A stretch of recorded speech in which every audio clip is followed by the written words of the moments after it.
Muy bien, hermanos. El libro de los Jueces, entonces, capítulo 2, versículo 7, dice la palabra de Dios: y el pueblo había servido a Jehová todo el tiempo de Josué y todo el tiempo de los ancianos que sobrevivieron a Josué, los cuales habían visto todas las grandes obras de Jehová que él había hecho por Israel.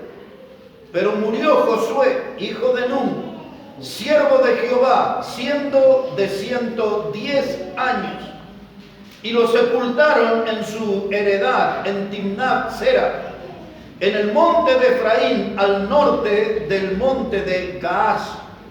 Y toda aquella generación también fue reunida a sus padres, y se levantó después de ellos otra generación que no conocía a Jehová, ni la obra que él había hecho por Israel.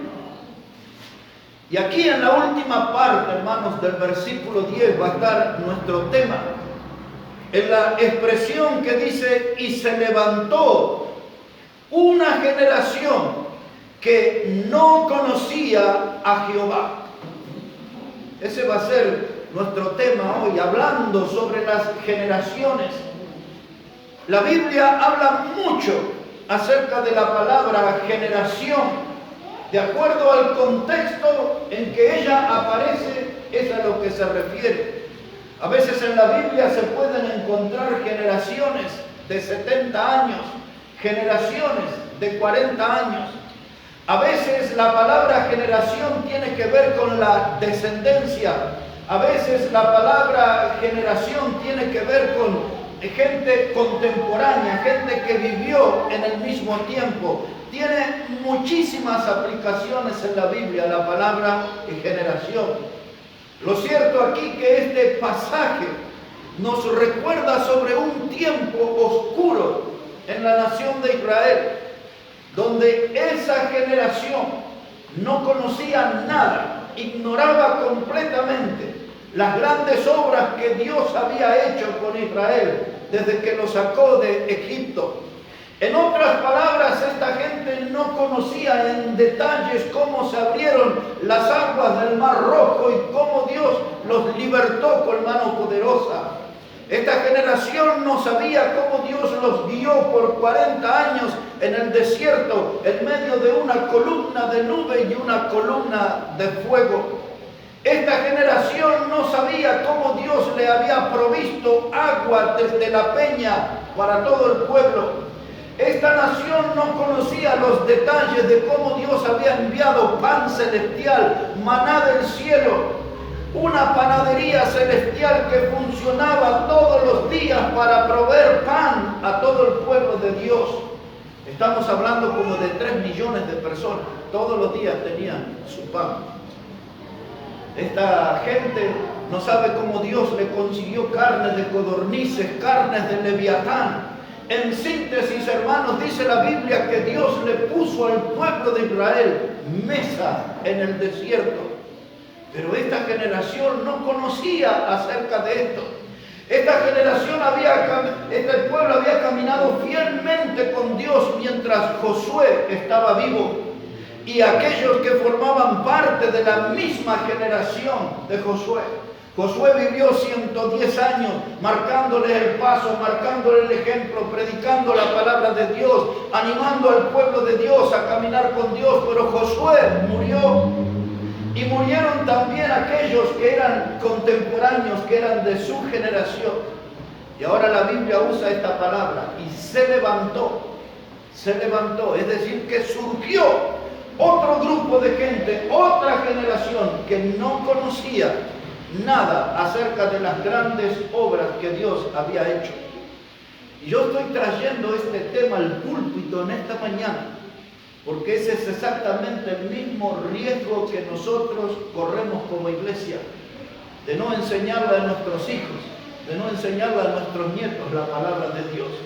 de no enseñarle a los que nos siguen a nosotros las grandes cosas que Dios ha hecho en nuestra vida. No le estamos contando de dónde Dios nos rescató, no les estamos contando cómo Dios nos salvó, no le estamos contando las grandes obras que Dios hizo en nuestra vida. Y los nuestros están creciendo, hermanos, sin saber acerca de la gran obra de Dios entre nosotros. No les enseñamos sobre la Biblia, no les enseñamos de cómo venimos a la iglesia a aprender la palabra, a ser animados, edificados, desafiados por la palabra de Dios. No les enseñamos a los nuestros la importancia de andar en las sendas antiguas. No les estamos enseñando a nuestros hijos lo valioso que es tener una sana doctrina, una doctrina saludable, una doctrina que trae vida espiritual al salvo. No estamos enseñando y estamos corriendo el riesgo de que nosotros salgamos de esta vida y se levante una generación, nuestros hijos, nuestros nietos, y ellos no sepan nada acerca de las grandes cosas que Dios hizo en nosotros.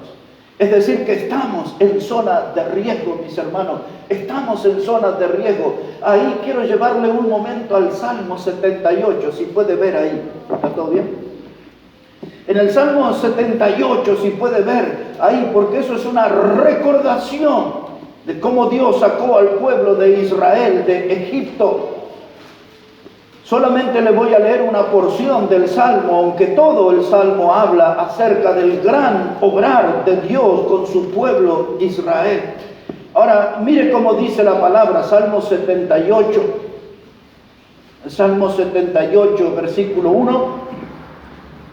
Dice: escucha, pueblo mío, mi ley, inclinad vuestro oído a las palabras de mi boca. Abriré mi boca en proverbios, hablaré cosas escondidas desde tiempos antiguos, los cuales hemos oído y entendido que nuestros padres nos las contaron. No las encubriremos a sus hijos, contando a la generación venidera las alabanzas de Jehová y su potencia y las maravillas que hizo. Él estableció testimonio en Jacob y puso ley en Israel, la cual mandó a nuestros padres que la notificasen a sus hijos. ¿Entiende lo que significa esa palabra notificasen? Que le hicieran saber, que dejaran sentado a los hijos las grandes maravillas que Dios había hecho, que no oculten esa historia, que le cuenten a los hijos que había un Dios poderoso, un Dios grandioso que los libertó, que los alimentó y que los llevó hasta la tierra prometida. Pero mire cómo sigue el Salmo.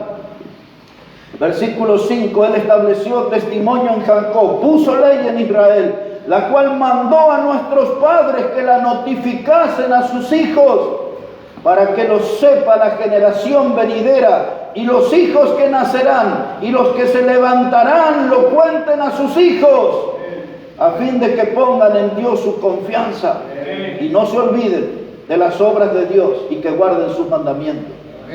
Pero lo que leímos en el libro de Jueces, no habla de una generación de padres que falló. Porque aquí estaba la orden de Dios, aquí estaba el programa de Dios, de que los padres siempre notificaran a sus hijos generación tras generación, pero esa cadena se cortó. En el libro de Jueces hubo una generación de padres irresponsables, hubo una generación de padres que no se dedicaron a transmitirle a sus hijos la grandeza que ellos habían oído de sus mayores que Dios había hecho en Egipto. Y ahora mire, hermano, yo le voy a llevar por un momento al libro de Deuteronomio capítulo 6, y lo que vamos a leer ahí era exactamente lo que tenían que hacer los padres con los hijos. Y entre paréntesis, es exactamente lo que tenemos que hacer nosotros con nuestros hijos. Fíjese allí, en el libro de Deuteronomio, el capítulo 6. Y mientras va en la búsqueda de ese libro y de ese capítulo, Deuteronomio, el capítulo 6, les quiero decir que nosotros muchas veces, como cristianos, decimos el texto más importante de la Biblia, el corazón de la Biblia, es Juan 3:16. Así decimos nosotros, los que somos parte de la iglesia de Cristo. Allí en Juan 3:16 está el testimonio de cuánto Dios nos ama. Allí en Juan 3:16 está registrado el modo de salvación que Dios nos da. Y allí en Juan 3:16 está el alcance de nuestra salvación, que es vida eterna en Cristo. Para nosotros Juan 3:16 es el corazón de la Biblia. Hay hasta quienes dicen, si Juan 3:16 no existiría, la Biblia no tendría razón de existir. Es el corazón de la Biblia, es el motor de la Biblia ese texto. Pero para los judíos, esto que les voy a leer ahora es la parte más importante de toda la Escritura para ellos. Observe conmigo. Habría que leer desde el verso 1, pero yo voy a partir desde el versículo 6.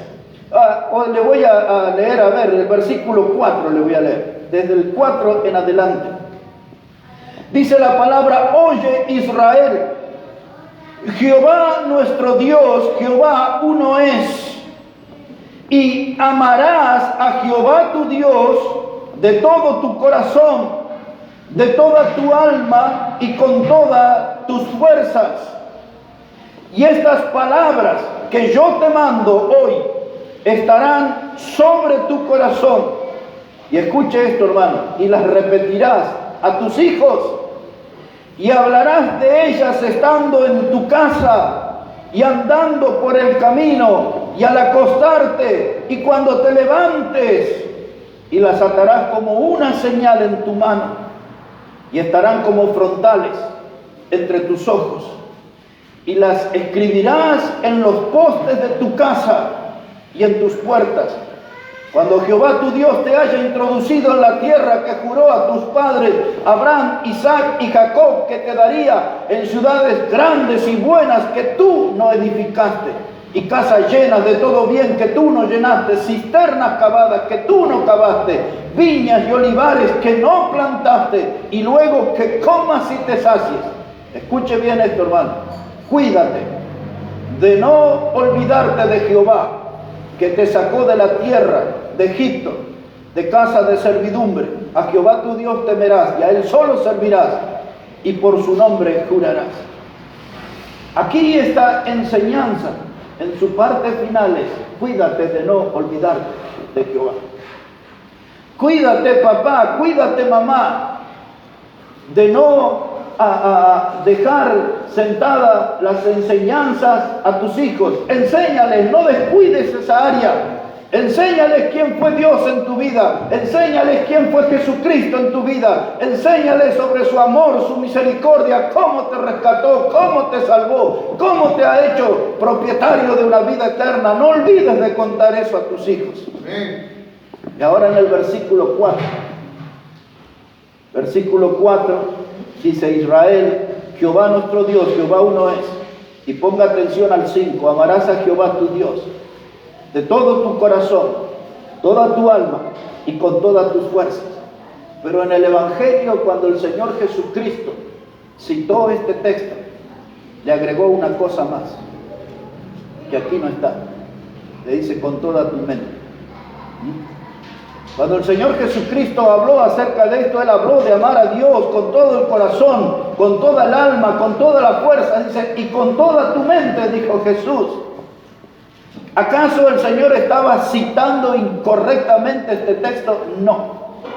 Lo que sucedió es que cuando los judíos estuvieron en el cautiverio de Babilonia y estuvieron 70 años esclavos allá bajo el reinado de Nabucodonosor y de Belsasar, en los días de Daniel, cuando Israel fue libertado y regresaron a su tierra, allí surgió lo que se conoce en la historia como el grupo de los 70, o la Septuaginta, o la Sextuaquinta le llaman algunos. Fue la traducción de la palabra de Dios en la lengua hebrea, y pasó allí después al idioma griego. Y allí aquellos rabinos, aquellos mayores que vinieron del cautiverio, pusieron la palabra mente, le sumaron. Así que cuando el Señor Jesucristo citó la Escritura, estaba citando lo que se conoce en la historia como la versión de los 70. Por eso está esa palabra. Pero ese es un detalle. Lo importante es lo que sigue después. Lo importante aquí es lo que dice el versículo 6. Yo te mando hoy que estas palabras estarán sobre tu corazón. Hay que hacer toda una predicación de esto. Yo solamente a vuelo de pájaro pasaré aquí.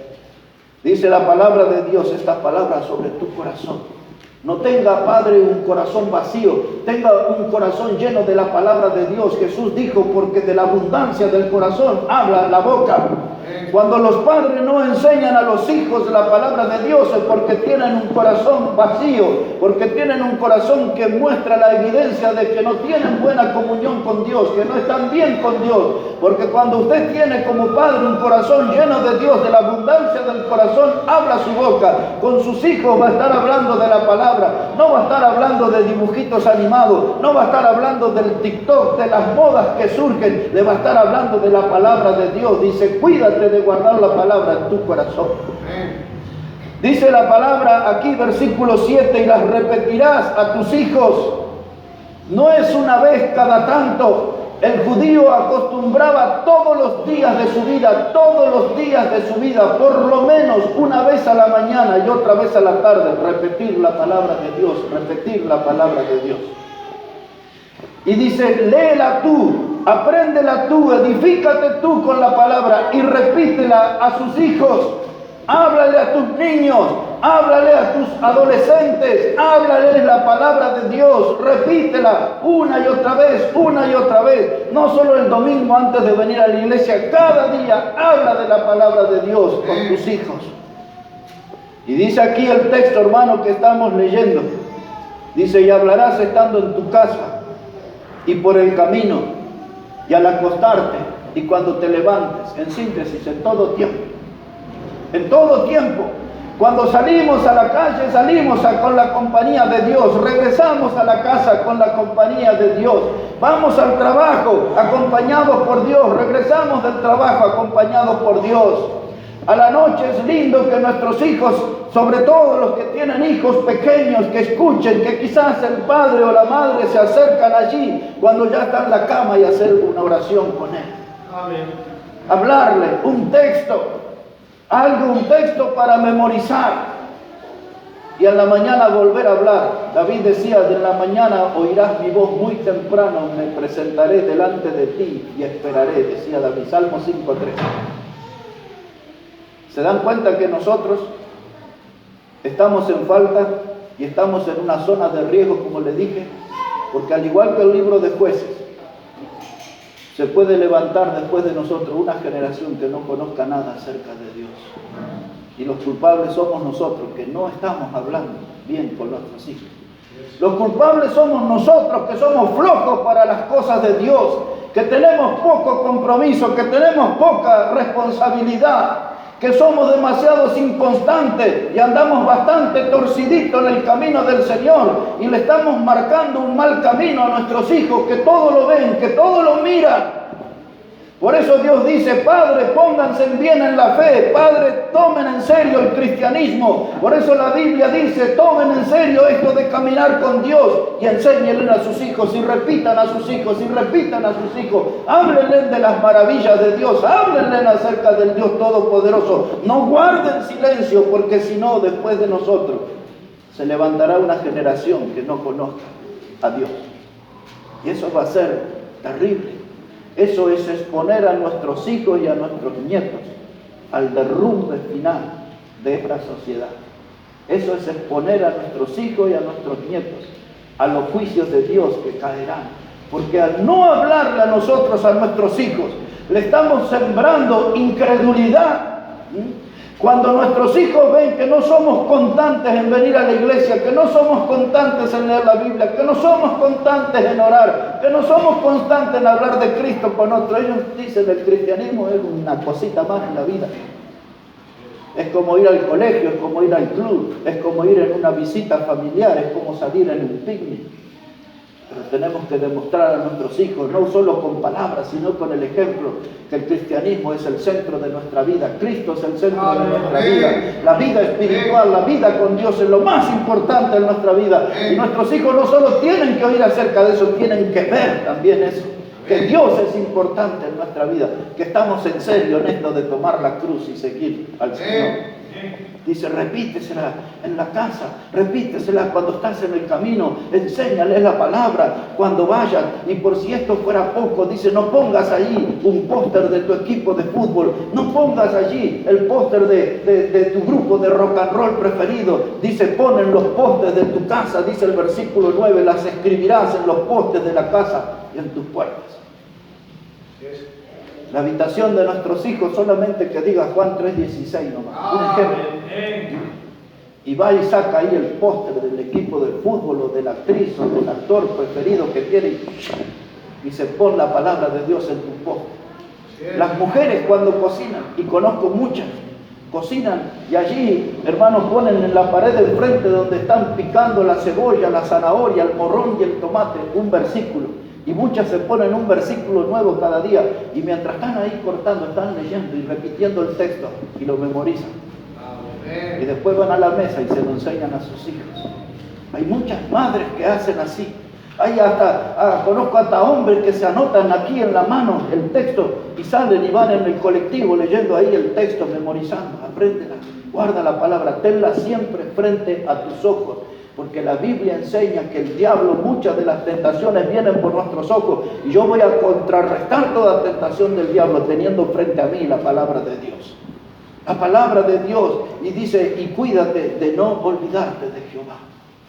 Pero después de qué dice eso la palabra, después de que diga, Dios te dio esa tierra, que no hiciste nada para tenerla, Dios te dio allí las cisternas con agua, Dios te dio el fruto de la tierra. Y hermanos, hay tantas bendiciones que Dios nos da, algunos con más, otros con menos, pero Dios nos da salud, Dios nos da aliento de vida, estamos de pie, estamos vivos, por la gracia de Dios. Cuando tanta gente se está muriendo, nosotros estamos de pie todavía. Agradécele a Dios eso. Esté contento que Dios le da vida, esté contento que cada día está abriendo los ojos y que sea el primer pensamiento Dios y que sea la primera palabra Dios. Guarda esa palabra, escríbela en las puertas, escríbela en los postes, que esté siempre delante de tus ojos, que esa palabra esté subida, gobernando tu corazón.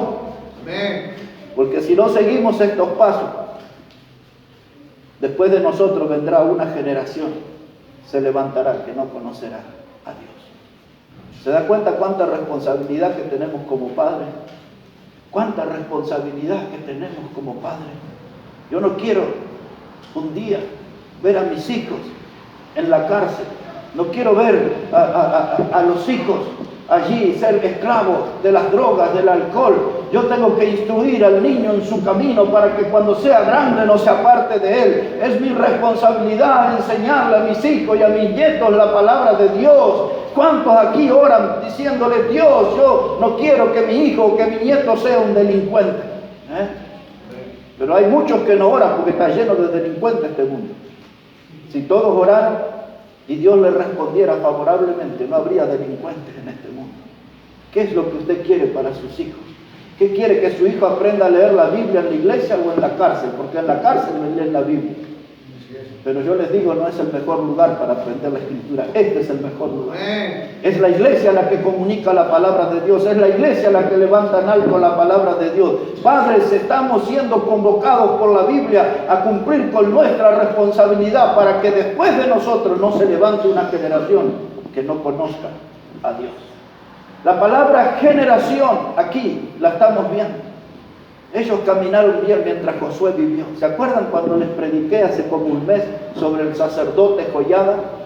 Y cuando murió el sacerdote, entonces el rey que estaba allí, que habían salvado siendo un niño, ese rey, lo habían salvado de niño y después ese rey terminó matando al hijo de Joiada, a Zacarías, en el templo.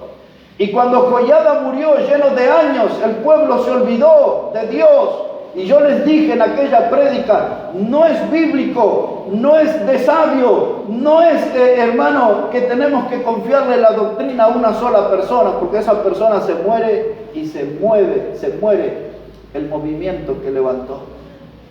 Así pasó con las grandes denominaciones, se murieron sus líderes y ahí andan en cosas políticas, cosas del mundo, en cultos que ni predican la palabra de Dios.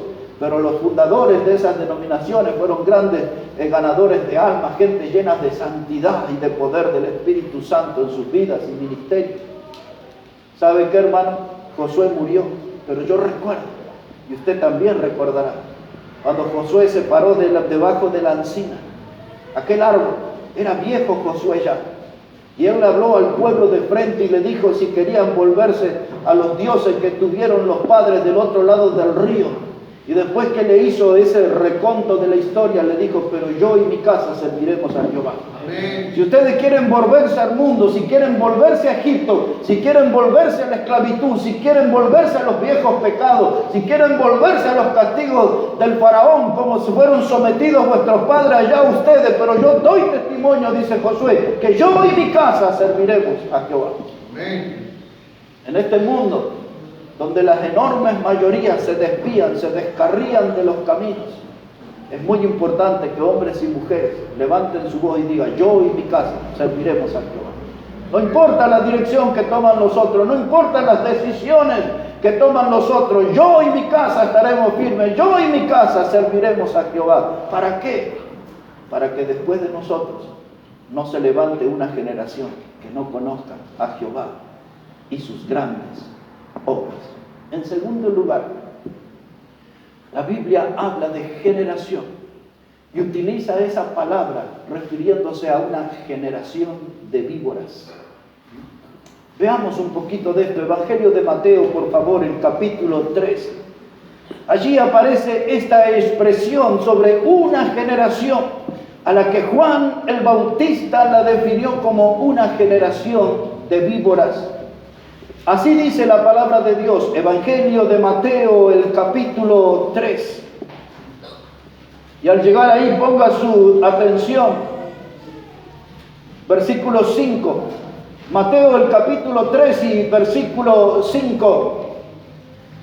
Dice la palabra de Dios, y salía a él Jerusalén y toda Judea y toda la provincia de alrededor del Jordán, y eran bautizados en el Jordán, confesando sus pecados.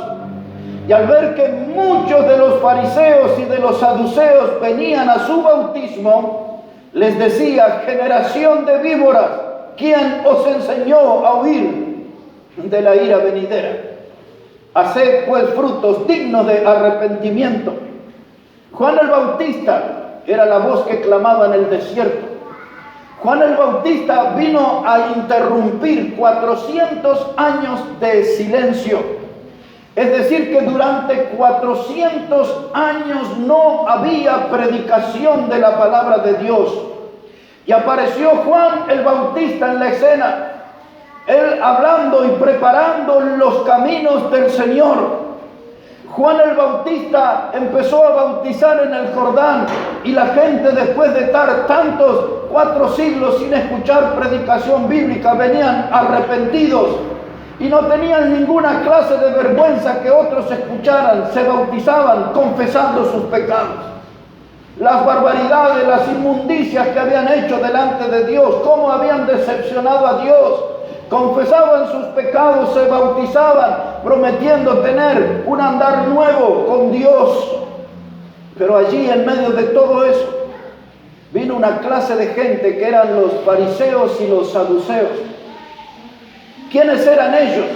Ellos eran la clase dominante, la clase económicamente poderosa. Los saduceos y los fariseos eran un grupo religioso, pero también eran un grupo político. Estaban metidos en las cosas del mundo. Y cuando Juan vio a ellos, dice, esta es una generación de víbora. Él está diciendo, esta gente es influida por el diablo. Esta gente corre sangre de la serpiente antigua por sus venas. Y aún ellos están viniendo aquí arrepentidos. Pero tengan cuidado, porque ellos son parte de una generación de víbora. Son parte de una generación que fue influida por el diablo, gobernada por el diablo. Pero hay algo que necesito llamar su atención. También nuestra generación, la nuestra, de este siglo XXI, está influida por el diablo y gobernada por el diablo. Por eso en la primera carta de Juan, capítulo 5, verso 19, dice Juan, y el mundo está bajo el maligno. Esa palabra, que el mundo está bajo el maligno, quiere decir que el diablo, como una madre tiene a su bebé en su regazo, así el diablo maneja el mundo, como una madre maneja a su bebé en su regazo. El mundo está influido por el maligno. Hoy el mundo recorre, en su gran mayoría de sus habitantes, recorren los caminos del maligno. Hoy la gente ama más las tinieblas que la luz. La gente ama más el pecado que la santidad. Jesús dijo que cuando la luz vino a este mundo, los hombres rechazaron la luz porque sus obras eran malas. Y esas obras malas se esconden en el ámbito de las tinieblas. Los fariseos y los saduceos eran religiosos. Eran gente que tenían la apariencia de ser creyentes, pero por sus venas corría la doctrina y corría la sangre de la serpiente antigua. Pero Juan tenía esa forma de distinguir y de advertirle al pueblo: estos son generación de víboras. Pero ¿por qué estaban ellos allí? Porque mire cómo sigue el texto. No iba a entrar aquí en el tema, pero algunos de ustedes tal vez nunca oyeron esto. Observe versículo 10. Evangelio de Mateo, capítulo 3 y versículo 10. Mire lo que les dice Juan: y ya también el hacha está puesta a la raíz de los árboles.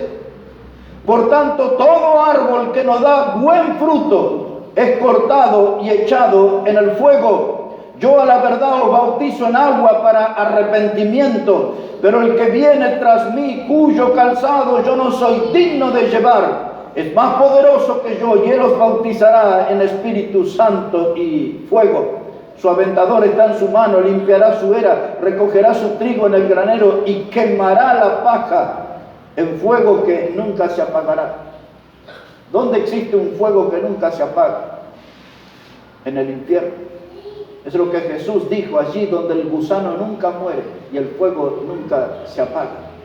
Aquella gente, aquellos líderes religiosos que formaban parte de esa generación de víboras, aquellos que tenían la ponzoña, el veneno del diablo en sus vidas, vinieron ahí tratando de arrepentirse, porque sabía que había un juicio que les esperaba y había un fuego ardiendo en el infierno que les esperaba.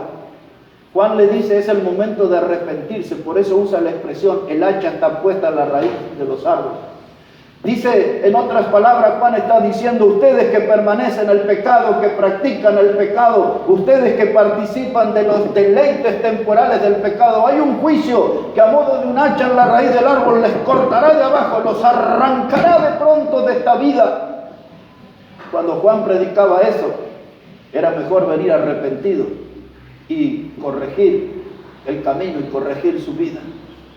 Y ustedes y yo, hermanos, tenemos que tener una vida de santidad. No podemos ser parte de una generación de víboras. No podemos ser parte de un doble discurso que venimos a la iglesia, pero de lunes a sábado vivimos como el diablo y para el diablo. Nosotros, es este mensaje: yo no quiero ser parte de una generación de víboras. Yo quiero ser parte de esa generación que ama a Dios, que busca a Dios, que sirve a Dios, que quiere honrar a Dios, que glorifica a Dios. Yo quiero ser parte de esa generación que levanta la cruz y sigue a Cristo cada día. Una generación sincera, no una generación hipócrita como la que eran los fariseos y saduceos. Generación de víboras. Una generación se levantó que no conoció a Dios. Una generación que fue calificada como una generación de víboras. Y ahora, en tercer lugar, les quiero hablar unos minutos sobre una generación de hipócritas. La Biblia usa esa palabra también: generación de hipócritas. Aquí en el Evangelio de Mateo, si puede ver, capítulo 23. Evangelio de Mateo, el capítulo 23.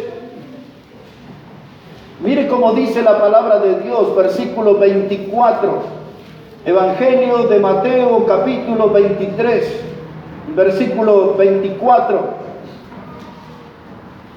Dice el Señor Jesús estas palabras: guías ciegos, que coláis el mosquito y tragáis el camello. Ay de vosotros, escribas y fariseos hipócritas, porque limpiáis lo de fuera del vaso y del plato, pero por dentro estáis llenos de robo y de injusticia. Fariseo ciego, limpia primero lo de dentro del vaso y del plato, para que también lo de fuera sea limpio. Ay de vosotros, escribas y fariseos hipócritas, porque sois semejantes a sepulcros blanqueados, que por fuera a la verdad se muestran hermosos, mas por dentro están llenos de huesos, de muertos y de toda inmundicia. Ahí está hablando Jesús de los fariseos y les dice: ustedes son una generación de hipócritas. Una generación de hipócritas. Le dice el Señor Jesucristo a ellos, que eran por fuera, si ustedes los miraban, eran hermosos, pero por dentro eran inmundos. Eso eran los fariseos, hermosos por fuera, inmundos por dentro. Y eso es el problema que enfrentamos muchas veces en el cristianismo, donde usted ve hombres y mujeres que dicen que conocen a Cristo como el Salvador, que son salvos, y usted los ve por fuera, tienen todo un aspecto de ser súper santos. Pero Dios, que ve los corazones, dice: estos son inmundos, están contaminados. Es la apariencia de ser buenos cristianos, pero es una apariencia nada más. Y esta era la cultura de los fariseos. Y yo tengo que decirle esto, mis hermanos, en esta mañana, que todos nosotros tenemos un pequeño fariseo adentro nuestro. Tenemos un pequeño fariseo. A veces lo escondemos, a veces lo disimulamos, pero hay algunos que tienen el fariseo bien desarrollado y tienen una vida de hipócritas. Es una clase de vida que Jesús condenó. Les dijo: fariseos hipócritas, ustedes se encargan de limpiar por fuera el plato, pero por dentro lo dejan sucio. Y les dice Jesús estas palabras, hermanos, no hay modo de ser cariñoso con estos términos. Les dice: ustedes son como sepulcros blanqueados. Si usted va al cementerio y ve ahí los nichos donde ponen a los muertos, y algunos son verdaderas obras arquitectónicas. Si alguno de ustedes tuviera la posibilidad de en la ciudad de Buenos Aires conocer el cementerio de la Recoleta, donde están varios de los expresidentes y de personas que fue muy famosa en la sociedad argentina, y allí cada uno de esos panteones son unas obras arquitectónicas tremendas, todo eso para esconder unos huesos muertos, inmundos y malolientes. Y así era la vida, dice Jesús. Por fuera se ven hermosos, pero por dentro está el mal olor de la contaminación de esos huesos. Ahora, denme la atención por un momento. ¿Qué estaba diciéndole Jesús cuando le dijo hipócritas? Hipócrita es una palabra griega. La palabra que se usa acá es de la lengua griega y es una palabra compuesta. La palabra compuesta es hipo. La raíz de la palabra hipócrita, hipo significa máscara. Escuche bien eso. La palabra hipócrita, su raíz hipo significa máscara, y la palabra crites, que es la parte final, eso significa respuesta. Lo que la palabra hipócrita literalmente significa es dar respuesta con máscaras. Es decir, que cuando usted se dirige a una persona, usted le está expresando una cosa, pero está escondiendo la verdad. En otras palabras, usted le puede decir a alguien: mire que yo siento un gran afecto por usted, tengo un gran aprecio por su vida, siento un gran amor por usted, pero por dentro, detrás de la máscara, dice: todo que te parta el rayo, que te pise el tren y vayas a ver cuántos deseos malos. Eso es un hipócrita. Es alguien que expresa una cosa, pero siente otra. Es alguien que dice una cosa, pero hace lo totalmente opuesto. Es alguien que toda su vida está escondida detrás de una máscara. ¿Qué tiene que ver eso con nosotros y con la iglesia de Cristo? Mucho. Porque muchos se disfrazan de cristianos, los domingos principalmente. Pero toda la semana están viviendo como si fueran hijos del diablo. Y tenemos esa doble vida. Y tenemos una doble moral. Y si Jesús estuviera hoy en persona, no se dirigiría a los fariseos, se dirigiría a mucha gente de las iglesias bautistas llamándole hipócritas en la cara. Tenemos la apariencia de ser muy santos, la apariencia nomás. Tenemos la apariencia de ser cristianos muy fieles, apariencia nada más. Pero Dios, que ve los corazones, ve la realidad de nuestra alma y en el estado que está nuestra alma. Y está nuestra alma a veces maloliente, como estaba la de los fariseos. Una generación de hipócritas. La hipocresía es algo que se está instalado en nuestra sociedad. La hipocresía es algo que anda como al galope, corriendo a gran velocidad, no solo en la sociedad, sino que la hipocresía corre en los cultos de las iglesias. La hipocresía se siente libre y victoriosa porque ella no paga ninguna clase de impuestos. No paga impuestos, por eso se siente en libertad y se manifiesta en la sociedad y se manifiesta en la iglesia. La hipocresía parece que no hay forma de frenarla. Por eso este tema es realmente grave. Hay una generación, dice la Biblia, una generación de hipócritas, de gente que se esconde detrás de la máscara. Pero el hipócrita es una persona que sufre. El hipócrita es un actor. En el teatro griego se le llamaba hipócrita al actor que salía en la escena con una máscara, y en esa máscara tenía una sonrisa de oreja a oreja, y bajaba el telón y volvía a salir a escena, y ahora salía con una máscara pero que tenía una enorme lágrima. De acuerdo al momento, el actor usaba una máscara distinta, y a veces nosotros también. Pero el cristiano hipócrita sufre mucho porque en algún momento del día o en algún momento de la semana está solito con su alma frente al espejo, y ahí se ve, y ahí empieza a sufrir tormento. Y dice, ¿cómo puedo ser así? Porque usted puede actuar y ser un buen actor una vez, una semana, un mes, pero no toda la vida puede ser un actor. Algún día será descubierto que su verdadera persona está escondida detrás de una máscara.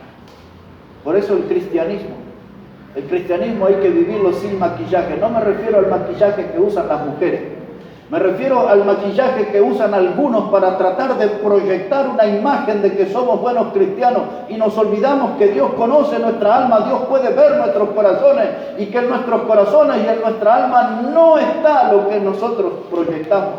Hay otra cosa escondida. Entonces el Hijo de Dios tiene que luchar y sacar, como si fuera un cáncer, extirpar la hipocresía de su vida y vivir un cristianismo de verdad. Un cristianismo como el que dijo Jesús. Dice que aquel que iba a creer en Él iba a tener vida, y vida en abundancia. ¿Por qué vivimos días donde los cristianos andan tristes, aburridos, desmotivados, atrapados en el mundo de la apatía, de la indiferencia? No se comprometen con nada, no toman en serio las cosas del Señor. Solamente son buenos actores los domingos. Un gran predicador de la historia, muchas veces lo hemos mencionado acá, era un predicador bautista, se llamaba Carlos Spurgeon. La historia le puso el apodo del príncipe de los predicadores, y de verdad que ese hombre predicaba bien la palabra. Pero una vez Spurgeon dijo esto, dijo: el cristianismo es una hermosa religión para sacarla a pasear los domingos. Y es ese en la trampa que han caído la gran mayoría de los cristianos. Han transformado la vida cristiana en una religión, y allí se ponen su saco, su corbata, y salen los domingos, y la gente dice: este va a la iglesia, él es cristiano. Pero es el domingo nada más, y de lunes a sábado ¿qué? ¿Sabe qué, hermano? Había una generación de hipócritas, y la Biblia nos anima y nos desafía a que no seamos parte de ella. Que seamos cristianos humildes, que seamos cristianos sinceros, que realmente mostremos cuánto amamos a Dios y cuánto amamos a Cristo, que mostremos cuán decididos estamos a servir al Señor, porque Él es nuestro Salvador y Él es digno de que nosotros le sirvamos al Señor. Hay que servirlo, hay que honrarlo, hay que glorificarlo, porque la salvación que Cristo consiguió para nosotros es enorme y es una salvación de alcance eterno, dice la Biblia. Y entonces no hay lugar para la hipocresía.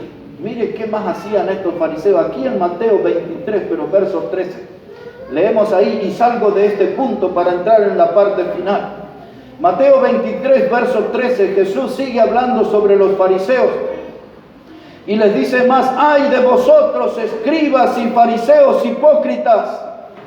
Porque cerráis el reino de los cielos de los hombres, pues ni entráis vosotros, ni dejáis entrar a los que están entrando. Ay de vosotros, escribas y fariseos hipócritas, porque devoráis las casas de las viudas, y como pretexto hacéis largas oraciones, y por eso recibiréis mayor condenación. Ay de vosotros, escribas y fariseos hipócritas, porque recorréis mar y tierra para ser un prosélito, y una vez hecho le hacéis 2 veces más hijo del infierno que vosotros. Mire, hermano, esta clase de fariseos se ve en el moderno cristianismo. en esos cultos que reúnen grandes multitudes, que hacen su show, que tienen sus orquestas, que tienen sus cantantes famosos, donde la gente no va por el mensaje del Evangelio, que generalmente no lo predican, van por el artista famoso, van por el predicador famoso, van por ese sistema de culto que los entretiene, que los divierte. Y ese sistema de culto hoy consigue seguidores, llenan estadios, hacen grandes shows, grandes espectáculos. Y la gente que se encolumna detrás de ese sistema de culto, los predicadores lo hacen digno del infierno. No lo llevan al cielo. Esos predicadores se quedaron abrazando la religión. La mayoría, escuche bien esto, la mayoría de esos predicadores famosos que usted ve en la televisión, ninguno de ellos conoce a Jesucristo como el Salvador. Y algunos a veces me preguntan, pero ¿cómo usted asegura eso? Porque nunca hablan sobre su salvación. Hablan de cómo se llenaron de plata, hablan de sus riquezas, premios internacionales y que se esconden en las iglesias. Usted nunca los va a escuchar hablar de testimonios de salvación, porque no conocen a Cristo como el Salvador. Hay un peligro ahí y la gente los sigue a ellos. Y se hacen dignos del infierno los seguidores. Usted tiene que aprender a seguir a Cristo y nada más que a Cristo.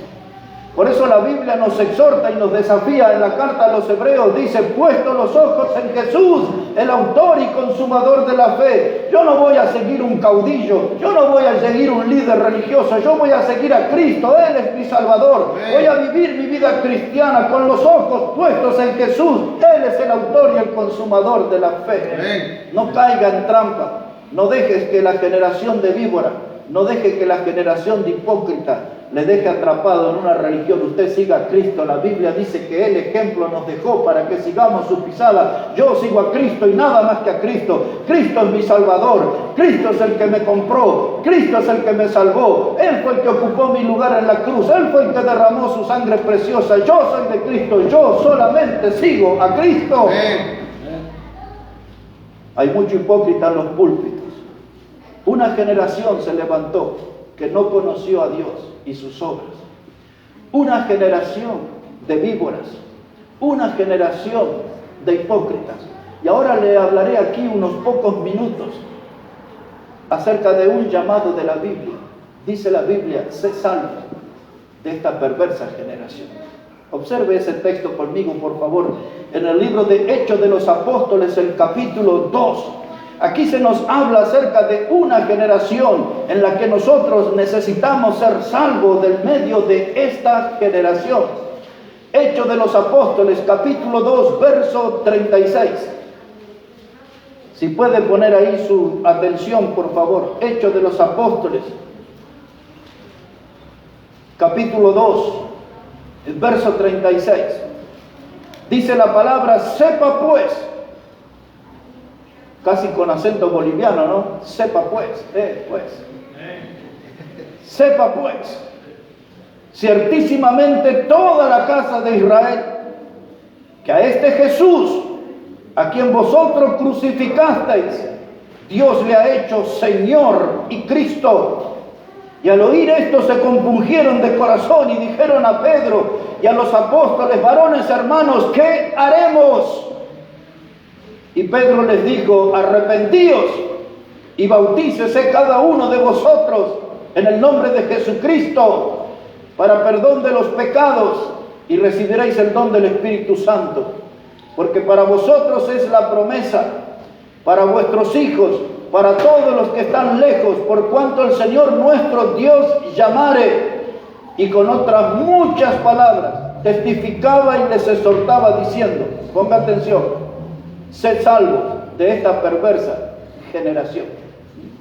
Hay un llamado de la Biblia y ese llamado viene hasta nuestros días, a nuestro tiempo. Dios está llamando al hombre hoy a que sea salvo en medio de esta perversa generación. Definiré la palabra perverso, qué es lo que significa, para que entienda de dónde Dios nos quiere sacar. La palabra perverso se traduce como torcido. Esta es una generación torcida, es una generación desviada, es una generación descarriada, que adoptó muchos caminos, menos el camino de Dios. Y del medio de esa generación, Dios dice, sé salvo. Tienen que ser rescatados del modo de vivir que tiene esta generación. La palabra perverso se traduce también como una obra de maldad. Y es esto en el mundo que usted y yo vivimos, es un mundo que está lleno de maldad. Las cosas que vemos en este mundo, es increíble, cómo en este mundo hasta se sientan allí diputados y senadores en un congreso y dicen vamos a matar los niños en el altar del aborto y aprueban eso. ¿Cómo puede ser que esta generación apruebe la muerte de niños y cómo allí depositan como si fuera un depósito a los ancianos en los geriátricos y los tienen ahí en lo del abandono? Y cuando vino esto de asunto del COVID aquí en la Argentina y en el Uruguay, hemos oído de casos de que morían apilados los ancianitos en los geriátricos. Es una generación perversa que mata a los niños y que abandona a los ancianos. Ayer estaba viendo un video donde una persona llevaba en silla de ruedas a su mamá anciana y la dejó abandonada y se fue. Y las cosas que escuchamos, ¿verdad? Las cosas tremendas. Y usted ve todas esas noticias de los femicidios, o como le dicen en Bolivia, los feminicidios. Le agregan ahí un poquito más, ¿no? Y ve todo eso, casi uno por diario, por cada día. Tremendo. Vivimos en una generación maligna y perversa. Las noticias en la televisión nos aturden con sus malas noticias. Todo es malo, todo es malo. Y la Biblia dice, hay que ser salvos de esta perversa generación. El diablo está manejando al mundo como si el mundo fueran títeres o marionetas. El diablo maneja sus hilos en el escenario de esta vida. El diablo está manejando nuestra generación. Esta generación que es maligna y perversa. Un poco más adelante, de hecho, va a encontrar la carta a los Filipenses. Si puede ir hasta ahí, por favor. Más adelante, de hecho, viene Romanos, Corintios, después va a venir la carta a los Gálatas, Efesios y después Filipenses. Cuando llega a Filipenses, quiero que ponga su atención en el capítulo 2 y en el versículo 15. Filipenses, el capítulo 2 y versículo 15.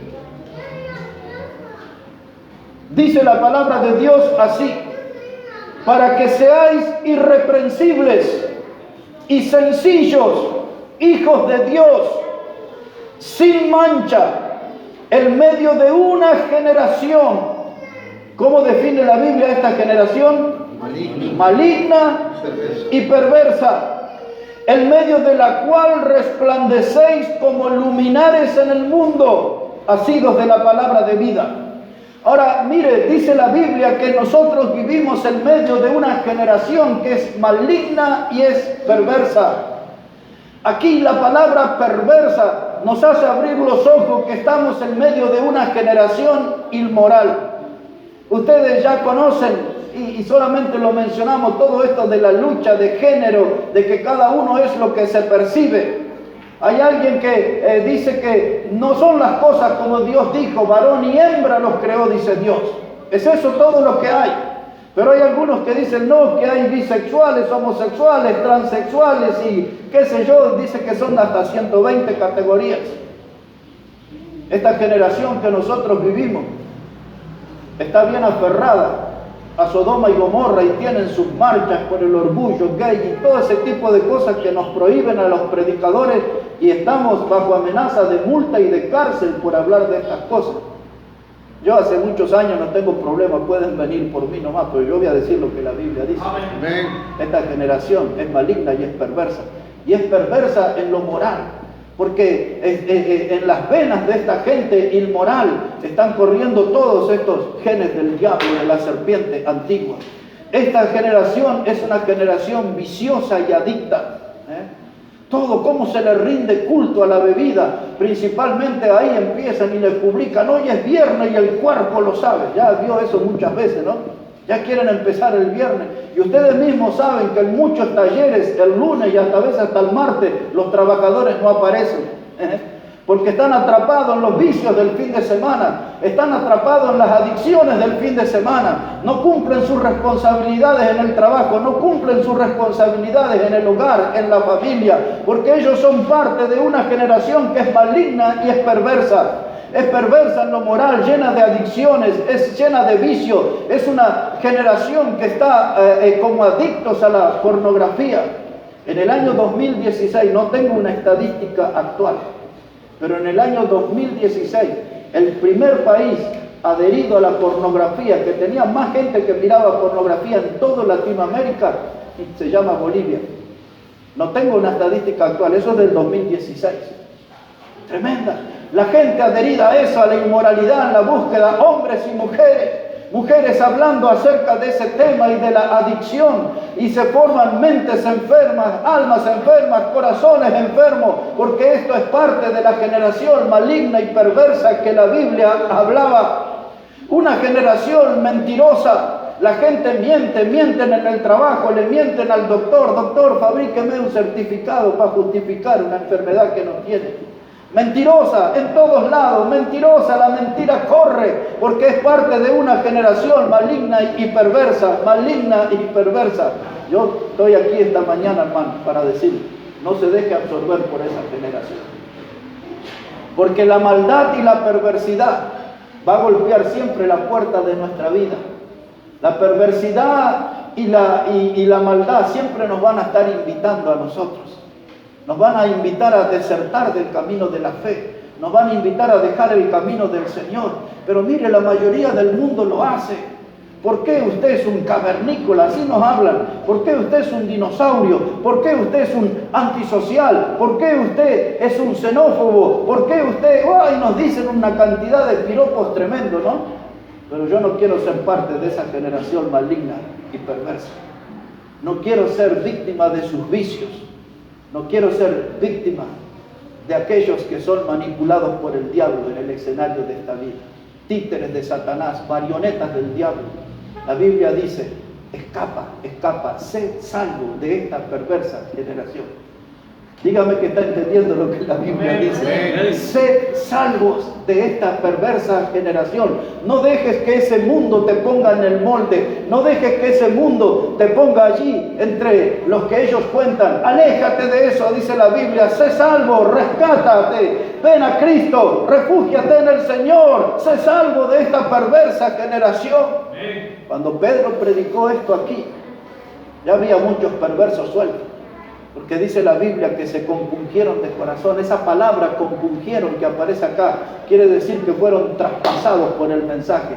Porque la palabra de Dios tiene poder y la palabra de Dios traspasó los corazones. Y la gente allí, cuando se vieron descubiertos en su manera de pecar, dijeron, ¿qué haremos? ¿Qué haremos? Y Pedro le dice, lo mejor es arrepentirse y bautizarse. Arrepiéntanse poniendo su fe en Cristo como el Salvador y bautícese demostrando que el resto de esta vida van a seguir a Jesús. Van a dar testimonio a través del bautismo que van a ser seguidores de Jesús.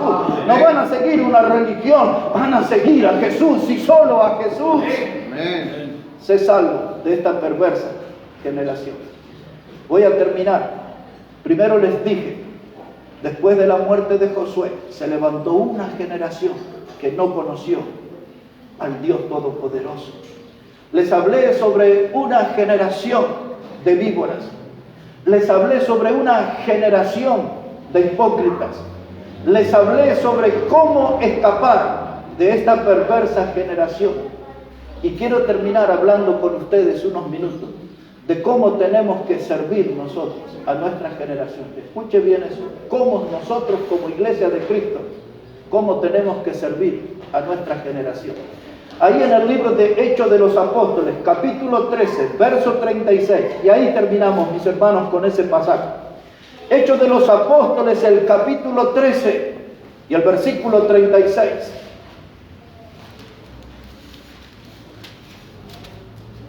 Mire cómo dice la palabra de Dios, Hechos de los Apóstoles, capítulo 13 y versículo 36. Dice la Biblia, porque a la verdad David, habiendo servido, ¿a quién le sirvió? A su propia generación, según la voluntad de Dios, durmió. Eso quiere decir que murió. Pero antes de morir, antes de salir de esta vida, David, el que fue rey, David, el que fue el guerrero que venció a Goliat, David, el que escribió grandes y maravillosos salmos, antes de partir de esta vida, sirvió a su generación.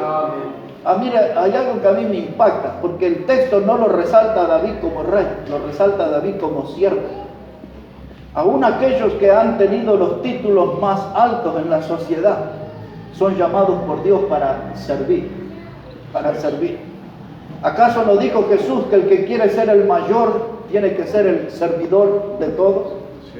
Y ahora, hermanos, esta prédica de esta mañana es para que todos tomemos conciencia que Dios nos está llamando para servirle a esta generación. Antes de morir, o antes de que Cristo venga a buscarnos, vamos a servirle a esta generación. Porque este mundo está bien mal, hermano. Este mundo está bien mal. Cada día, hermano, están atrayendo juicio de Dios sobre su vida. Cada día, hermano, este mundo cae más bajo en las maldades. Cada día este mundo se está desintegrando. La familia es una institución que ya casi no existe. Todos estamos asistiendo a un gran derrumbe de nuestra sociedad. Pero antes de salir de esta vida, ¿por qué no hacemos como David y servimos a nuestra generación? Alguien puede decir, predicador, pero ¿cómo podemos servirle a nuestra generación? En primer lugar, hablándoles de Cristo. Háblales del amor de Dios. Háblale como Pablo le escribió a los romanos en el capítulo 5 y en el verso 8, cuando dijo esas palabras: mas Dios muestra su amor para con nosotros, en que siendo aún pecadores, Cristo murió por nosotros. Cuéntale esa verdad, sirve a esta generación diciéndole que a pesar de que somos pecadores, Cristo vino a este mundo, fue a la cruz y murió por nosotros. Cuéntale que hay una Biblia que es preciosa, es la palabra de Dios eterna, es la palabra infalible, la palabra sin error. Es la palabra que el Dios Todopoderoso sopló para que nosotros tengamos aliento de vida también a través de esta palabra. Cuéntale que hay una palabra confiable que habla de un Dios maravilloso, una palabra que está llena de promesa para el pecador que se arrepiente. Hay salvación eterna, hay gloria eterna, hay cielo nuevo, hay tierra nueva, de acuerdo a la promesa de Dios. Háblale de la palabra de Dios maravillosa. Háblale a esta gente de que Dios es paz, de que el hombre lo que necesita es dejar de vivir como en el medio de un mar revuelto. El hombre necesita tener paz en su alma, paz en su corazón. Y la Biblia dice en Romanos 5 y el verso 1, dice: justificados pues por la fe, tenemos paz para con Dios por medio del Señor Jesucristo. Amén. Este mundo necesita paz, pero antes, para tener esa paz de Dios y para tener paz con Dios, tienen que ser justificados por la fe en Cristo. Hay mucho que le debemos hablar a este mundo. ¿Cómo le podemos ayudar a este mundo? ¿Cómo le podemos servir? Si no te animas a predicar, invítalo el domingo a venir a la iglesia. Aquí le vamos a predicar. Aquí le vamos a decir que Jesucristo es el camino, la verdad y la vida, y nadie va al Padre si no es por Él. Aquí le vamos a decir que no hay otro nombre bajo el cielo dado a los hombres en que podamos ser salvos. Solamente en Cristo hay salvación. Si tú no te animas, sírvele trayéndole a la casa de Dios, y aquí le mostraremos con la Biblia abierta el camino al cielo. Servir a nuestra generación es hablarle a este mundo de que Jesucristo vino, dejó su gloria celestial, y dice Pablo a los filipenses, y se humilló hasta la muerte, y muerte de cruz. Ahí se quedó reflejado el amor de Jesús por nosotros los pecadores. ¿Quieres servir a tu generación? Cuéntales acerca de Jesús, háblales de Jesús. Este no es tiempo de enmudecer. Nuestra familia necesita de Cristo. Nuestra familia, aquellos que tienen nuestra sangre, aquellos que tienen nuestro apellido, ellos necesitan conocer el camino al cielo. Muchos están refugiados en una religión, pero no hay una religión que los salve. Solamente Cristo es el camino, solamente Cristo puede ser el Salvador. Si queremos servir a nuestra generación, hablemos de Cristo. Hablemos de Cristo. Sirviendo a nuestra generación. David lo hizo. Y después de esto durmió, murió en paz, se fue con Dios. Pero dejó la marca, dejó el sello de que él fue un siervo sobre todas las cosas, más que rey, más que salmista, más que guerrero. Él fue un siervo que sirvió a su generación. Dios nos está llamando, hermano, para servir. Dios nos está llamando para poner la mano en el arado. Y dijo Jesús que aquel que pone su mano en el arado y mira hacia atrás no es apto para el reino de Dios. Fija tus ojos en Cristo, fija tus ojos en Cristo y sigue adelante, no retrocedas. Este mundo es maligno, es perverso. Este mundo tiene una gran generación que no reconoce a Dios. Este mundo tiene una generación que es de víboras. Este mundo tiene una generación que es de hipócritas. Este mundo está aquí en medio de gente perversa y maligna. Pero también este mundo necesita saber que hay hombres y mujeres que aman a Dios y que quieren servir en medio de esta generación, predicando la palabra de Dios. Todos con los ojos cerrados vamos a hablar con Dios para terminar nuestra reunión en esta mañana.